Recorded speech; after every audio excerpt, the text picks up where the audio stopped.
Amém. Glória. Meus irmãos, a paz do Senhor. Atos dos Apóstolos, capítulo de número 3. Vamos ler a partir do primeiro versículo.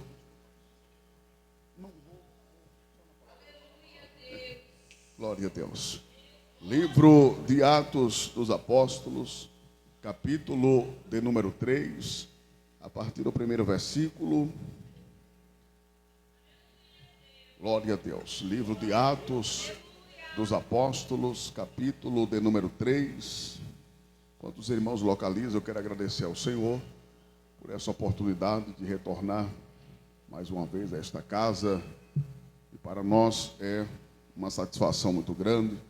Louvar a Deus pela vida do pastor dessa igreja. Deus seja louvado pela vida de todos vocês.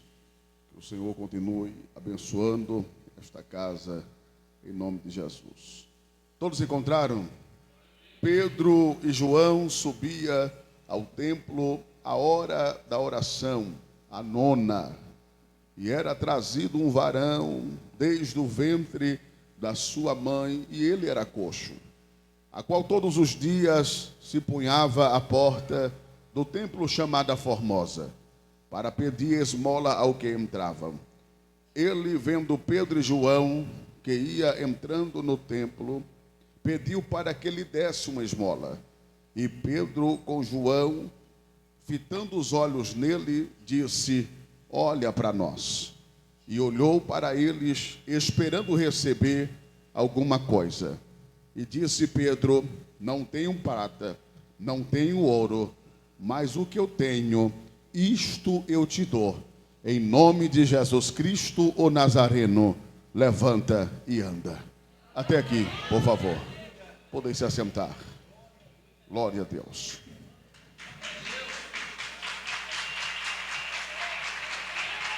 A proposta desse texto é uma proposta de estímulo. Glória a Deus. Tem alguma coisa dando microfonia? Puder fechar todos os canais, deixa só o microfone, talvez resolva a microfonia. A proposta que nós temos aqui nessa noite é uma proposta de estímulo. Glória a Deus, viu? É mistério. É uma proposta de estímulo para os nossos dias atuais.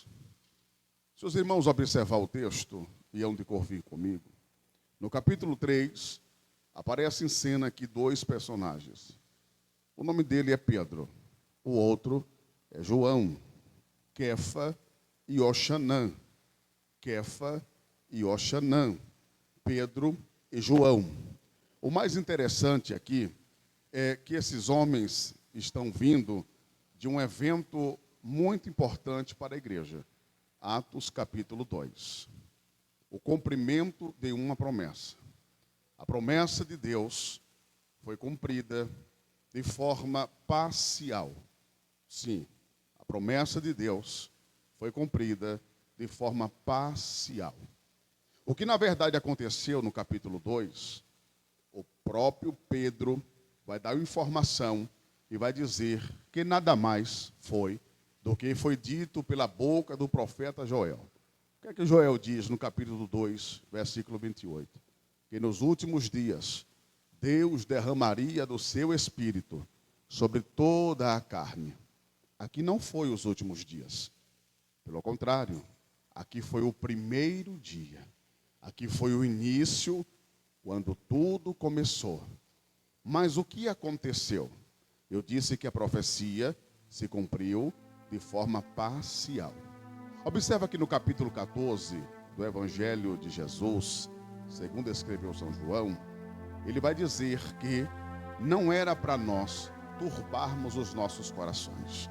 Ele estava dizendo: não angustie-se, não desanime, nem se desfaleça, porque a promessa que eu vos fiz, ela é ampla e vai abranger vários períodos. O que Jesus estava dizendo é que na casa do Pai dele, do nosso Pai, havia moradas. Moradas, eu entendo que haveria vários lugares. Quando eu falo de lugares, eu falo de tempo. quando eu entendo que há uma compreensão sobre lugares e tempo, eu entendo que há uma coordenada de Jesus, uma ligação com ele ao céu. E quando ele diz que estava indo e prepararia lugar, e naquele lugar que ele estaria, nós estaria também. Mas acontece que Jesus estava pronunciando a sua partida. Jesus estava dizendo que ele estava indo. E por várias vezes, pastor Rodrigo, ele estava dizendo que estava indo e os discípulos não estavam compreendendo. O interessante é que Jesus a todo tempo anunciava e dizia que o tempo dele já estava próximo. Ele seria entregue na mão dos malfeitores. Mas os discípulos não entendiam, não compreendiam. É uma questão de raciocínio lógico, de entendimento e de compreensão. Não é difícil entender, não é difícil compreender. Basta você prestar atenção, basta você ficar ligado. Eu estou pregando para pessoas aqui de cunho individual, a quem Deus chamou para um tempo, para uma determinação. E eu creio que esta noite, esta vigília, é um marco de Deus na sua vida. Você não está aqui para passar o tempo. Você não veio passear aqui, não acredito nisso. Você veio porque você acredita. Você confia em Deus. Então a promessa aqui é que Deus iria, através do teu Santo Espírito, preencher um vazio a qual Jesus disse que estava indo. Mas Jesus disse: eu não vou deixar ninguém só. Jesus disse que não ia deixar ninguém só. Ele iria rogar. Presta atenção aqui na palavra rogar. Rogar, você vai encontrar algumas conotações para a palavra rogar. Quem roga pede mais de uma, duas, três, até 4 vezes. Quem roga pede mais de uma, duas, três, até 10 vezes. Porque rogar é pedir por várias vezes. Rogar é pedir por várias vezes.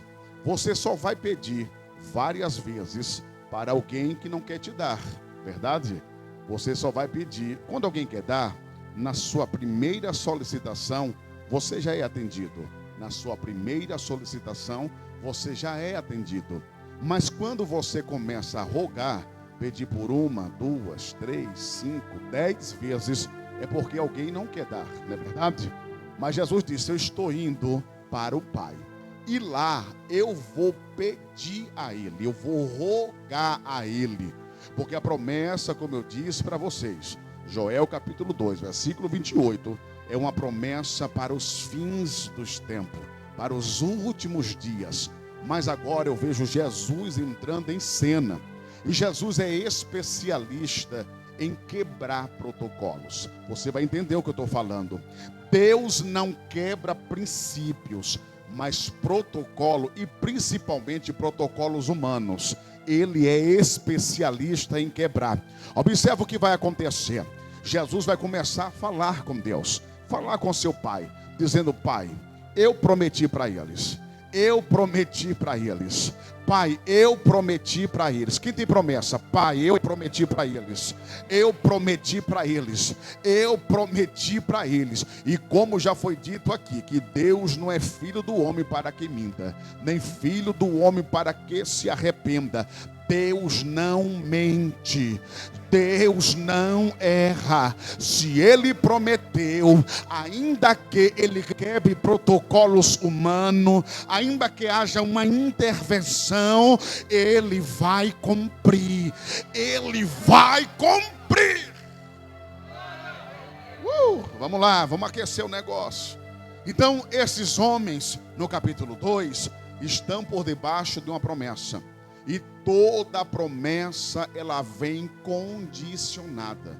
Eu já vi aí louvores, eu já vi um jargão que diz: quem tem promessa de Deus não, oxe, morre feio. Quem tem promessa de Deus não morre. Irmãos, como um bom baiano, meu dialeto é um pouco pesado. A bagaceira é grande. Eu lhe convido a você dar um Google depois. Dê um Google e procure lá o nome. Eu vou falar porque já está morto. Mário Salles. Posso ser sincero com vocês? Posso ser sincero? Para mim, um dos maiores pregadores de toda a atualidade. É um baiano, era um servo de Deus, mas se perdeu ao longo do caminho. A promessa na vida desse moço era tão grande, tão grande, tão grande. Irmãos, Brasil ficaria pequeno, mas se perdeu. Não se condicionou, não se posicionou. Acabou morrendo um jovem de 26 anos, com toda uma vida pela frente, uma carreira promissora, mas morreu. Então esse negócio de quem tem promessa de Deus não morre é a pior mentira que Satanás lançou no meio dos crentes. Cuidado, toda promessa ela vem confeccionada, toda promessa ela vem elaborada. Se você não tomar posse, posicionamento naquilo que Deus te prometeu, cuidado. Cuidado que além de você perder a promessa, você perde a salvação e acabou. Observa que esses homens aqui que receberam a promessa, a primeira coisa que eles fizeram, foram para dentro das suas casas, se reuniram. Foi para dentro da casa, a um cenáculo, eles estavam orando, uma sala que cederam para eles. E quando eles se colocaram de joelhos, eles começaram a clamar a Deus e dizendo: Pai, cadê a promessa? Senhor, envia a promessa. Eles estavam interessados, posicionados, esperando a promessa que haveria de vir. Porque Jesus deixou claro para eles, Jesus havia falado para eles. Então observa que eles estão buscando. Quem tem promessa de Deus não perde tempo. Busca, se entrega, se relaciona. Quem tem promessa de Deus não perde tempo com coisa alheia, aleatória. Não se envolve com as coisas desse mundo, mas se separa para poder viver a promessa de Deus. Se tem alguém entendendo isso que eu estou pregando aqui, pelo amor de Deus, dá o seu maior glória para Jesus. Condicionamento. Quer ver coisa? Eu recebi uma promessa. Eu estava no tráfico de drogas. Há mais de 20 anos atrás, Jesus me encontrou. E a promessa que Jesus me fez foi: tu serás um pregador do Evangelho. Tu serás um ministro meu, um profeta meu. Abandona o tráfico, abandona a droga, abandona a pistola, abandona tudo e vem servir a mim. Então qual foi a primeira coisa que eu fiz? Renunciar. E uma coisa eu vou te dizer: renunciar a um mundo onde é cheio de atrativos, onde você tem 1001 oportunidade de satisfazer a sua carne. O mundo é um shopping center. Dizem por aí que o mundo não tem nada a oferecer. Mentira. O mundo oferece muita coisa. Se não fosse assim, o tanto de crente desviado, irmãos, não dá para contar uma história em um gibi. O tanto de crentes que vem, pensa que é porta aberta, porta larga, não entende o chamado, o propósito, aí pensa que a igreja é um lugar qualquer, que está lá para poder desfilar, está lá para outros vai procurar uma menininha, o outro vai procurar. É assim que acontece. Então não suporta quando vem um peso condicionado daquela promessa. Não aguenta. Então a primeira coisa que faz, vai procurar defeito na igreja, no irmão, no pastor, e vai falar mal e sai daí maldizendo. Sério o que está acontecendo? Mas vamos deixar isso para lá.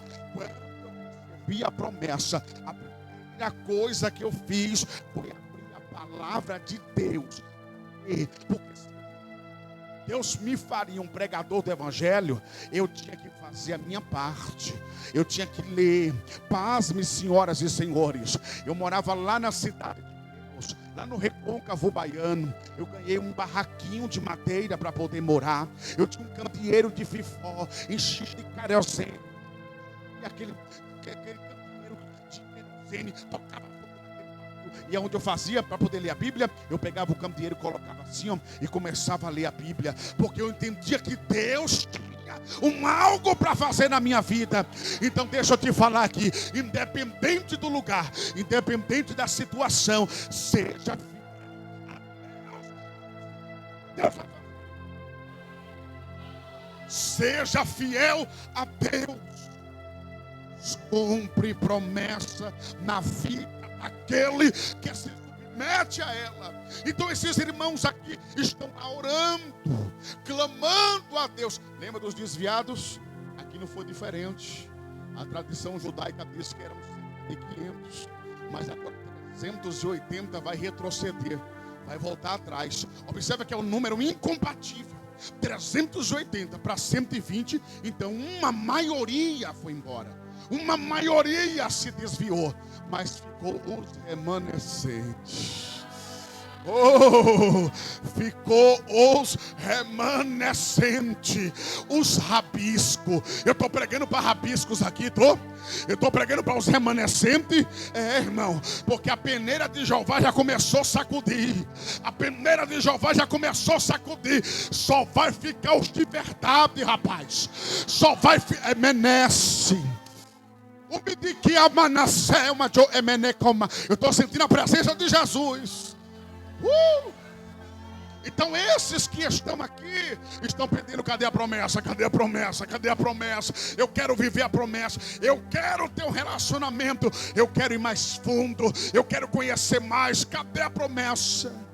Quando de repente um vento veemente, impetuoso invadiu aquela casa, e foi tão grande o derramado Espírito, foi tão grande, tão grande, tão grande, que eles começaram a falar línguas repartidas como que a de fogo. A situação foi tão extraordinária que eles tiveram que sair para o lado de fora. Daí vem a palavra eclésias, tirados para fora. Igreja do Senhor, você está numa vigília, buscando revestimento, buscando autoridade, buscando os dons espirituais, para você saírem por essa porta. Deixa eu dar uma informação para Satanás e os seus demônios: se eu fosse eles, eu já bati em retirada, porque o crente que entrou aqui se sentindo fraco, cabisbaixo, depressivo, vai sair daqui cheio, cheio, cheio, cheio, cheio, cheio do Espírito Santo. Cadê você que veio adorar o nome dele? E agora Pedro, o homem que havia negado Jesus, o homem que havia negado Jesus, vai abrir a boca e vai dizer: ora, o que vocês acabaram de ver aqui nada mais é do que o cumprimento de uma promessa. Foi o que o profeta Joel acabou de dizer. Não muito longe, foi logo ali, numa esquina dessa. Ele era um arauto de Deus e profetizava por essas ruas de Jerusalém. E ele disse que ia acontecer, que nos últimos dias Deus derramaria do seu Espírito sobre toda a carne, sobre toda a carne. Quando eu entendo que é um derramar de Deus, Deus não faz seleção, Deus não faz escolha, Ele derrama para todos. Deus derrama para todos. Então a noite que você está prestes a receber um derramado Espírito extraordinário, é para todos, é para todos, é para todos, é para todos, é para todos, da criancinha mais nova aqui dentro até o ancião mais velho dessa casa, todos vão receber. E Pedro, cheio da autoridade, pregou a palavra de Deus, e a Bíblia diz que cerca de 3.000 almas se converte, derrama-se nos pés do Senhor, reconhecendo que só há um e não há outro que faz tais coisas. Porque era festa em Jerusalém, tinham cerca de 14 nações. O Talmud diz que eram cerca de 14 nações. E aqueles homens que eram varões galileus, eram homens que eram pescadores, eram mulheres camponesas que viviam da agricultura, da pecuária. catedráticos, não eram os saduceus, não eram os fariseus, não. Quando Jesus foi derramado, o Espírito dele, ele foi buscar os matutos, os indoutos. Se você pegar o capítulo 4 de Atos dos Apóstolos, versículo 13, o sinédrio parou para ouvir esses homens. Olha o que está escrito, capítulo 4, versículo 13. Então eles, vendo a ousadia, quem é cheio do Espírito Santo tem ousadia, rapaz. Quem é cheio do Espírito Santo tem autoridade. E vendo a ousadia de Pedro e João, informados que esses homens sem letra. Como assim? Não tem teologia? Tem não. Não tem hermenêutica? Também não tem.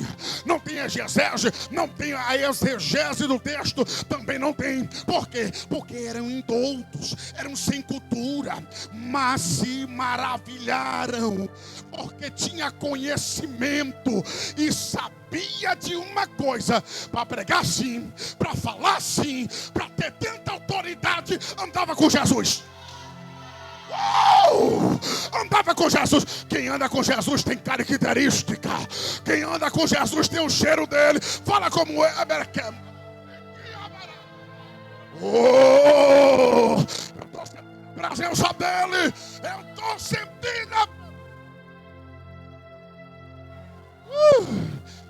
eu vou andar com o famoso para poder ver se eu consigo. O famoso que você quiser andar.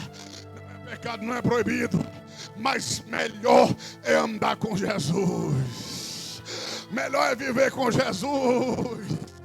Melhor é se relacionar com Jesus. Pois bem, resumindo nas minhas simples palavras, foi isso que aconteceu. A promessa de forma parcial. Porque se para aqueles homens, há 2024 anos atrás, o derramar foi tão grande que eles pregaram nos idiomas daquelas 14 nações. Eles foram tão cheios, tão cheios, tão cheios. Você pode imaginar de uma só vez 3.000 almas se prostrando no chão e reconhecendo Jesus. Imagine nos últimos tempos, mas desse último derramar, desse segundo desdobramento do Espírito, a igreja nunca mais aqui. Tem uma meia dúzia de teólogos que defende, pastor. Eu sou pós-tribulação.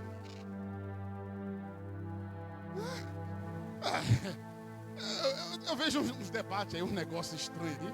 Esses homens parece que estudam, em vez de ficar mais sábio, fica burro. A igreja vai ficar só se for a sua. Essa aqui sobe.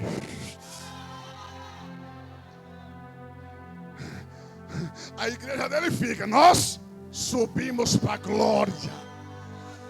Eu creio na minha geração. Indiferente do que estão falando aí, que diz que essa geração é a geração mais débil, mais fraca, mais isso, mais aquilo outro. Irmão, deixa eu te dizer, a minha geração, você pode falar isso, por favor? Bata no peito e diga: a minha geração, diga, é a geração do arrebatamento. Nós estamos no penúltimo período dispensacional, que é o período. E qual é a igreja que vai ficar, pregador? A igreja que vai ficar para poder pregar o evangelho do reino não somos nós, não, é Israel. Israel fica, porque biblicamente falando, quem está divorciado, Deus se divorciou de Israel.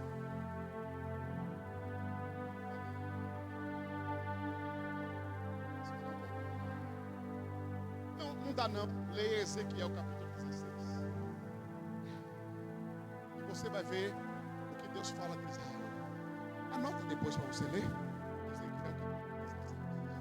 Para você ver o que aconteceu. O que Deus tinha com Israel. Eu vou fugir um pouquinho aqui porque a língua coçou. O Senhor já começa a falar com Israel: eu lhe conheço. Eu sei quem era sua mãe e seu pai. Eu sei da sua trajetória. Quando eu lhe encontrei, tu era apenas um bebê, uma criança. jogado ao bosque, a própria sorte, para que as bestas feras lhe comam e lhe devorem. Mas eu, com grande amor, fui lá, lhe peguei, percebi que tu ainda estava com cordão umbilical, estava ainda melado e sujo de sangue, mas eu untei as suas sujeiras, eu tirei a sua impureza, eu tirei o cordão umbilical, eu lavei você, purifiquei você e trouxe para mim. Eu vesti, eu cobri, você cresceu, se alimentou, ficou bonita, era moça. Aí aqui vai falar do primeiro período lá no Egito, ou cerca dos 400 anos, uns dizem que foi 430, 400 anos, tudo bem. Aí conta agora o segundo período, que é o período que Deus tira o povo do Egito. Aí o Senhor diz: eu lhe adornei, lhe dei as mais belas preciosidades, o que tinha de riqueza eu te dei, lhe engrandeci, a ponto das outras noivas, que é as outras nações, ficar admirada. Você sabia que o amor de Deus era tão grande para com Israel? Porque eu disse para você, esse povo aqui era um povo da pecuária, era um povo da botânica, era um povo que entendia dos seus insumos no campo.